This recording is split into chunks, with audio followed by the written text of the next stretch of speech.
Hello friends, మీరు ఎప్పుడైనా బ్రాహ్మణుల వారి పెళ్ళికెళ్లారా? వెళ్ళుంటే ఖచ్చితంగా కామెంట్ చేసేయండి. సో నేనైతే ఫస్ట్ టైం వెళ్ళానండి.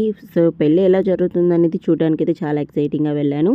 సో ఇంక టిఫిన్ సెక్షన్‌కి వస్తే అరిటాకు పెట్టేసి ఇడ్లీ, వడ, ఊతప్పం, ఆ తర్వాత కట్ పొంగలి, చట్నీ, సాంబార్, బ్రెడ్ హల్వాతో టిఫిన్ అయితే సింపుల్‌గా ఫినిష్ చేసేసారండి. ఆ తర్వాత 11:30కి అయితే పెళ్ళైతే అయిపోయిందనమాట. చాలా సింపుల్‌గా చాలా బాగా చేశారు. కూర్చోబెట్టి భోజనాలు పెట్టిన ఈ మధ్య కాలంలో నేను ఇదేనండి చూడటము. ఆ తర్వాత ప్లేట్ పెట్టేసి మనకి ఒకటి స్వీటు, లడ్డూ, ఆ తర్వాత బజ్జీ, రైస్ పెట్టేశారు. తర్వాత కొంచెం పులిహోర పెట్టారు. ఏది వేస్ట్ చేయకుండా లిమిట్‌గా పెట్టారండి. ఆలుగడ్డ ఫ్రై, పప్పు అనమాట. సో ఇక మనం ఆగుతామా, ఫుల్‌గా లాగించేసాము. కొన్ని ఐటెమ్స్ అయినా కానీ కడుపు నిండా తిన్నామండి. నెక్స్ట్ అప్పడాలు, తర్వాత మనకి వెజ్ పలావ్ అయితే పెట్టారు. దానిలో పెరుగు చట్నీ వేశారు. నెక్స్ట్ కిళ్ళి, ఆ తర్వాత మనకి ఐస్ క్రీమ్, గులాబ్ జామ్. దీంతో చాలా ఫినిష్ చేసేసామండి. నెక్స్ట్ మా పాప చూసారా ఎంత స్వీట్‌గా తింటుందో. ఇక తర్వాత మనకు ఒక గిఫ్ట్ అయితే ఇచ్చారు. అందులో కొబ్బరి బొండం అయితే ఉందన్నమాట.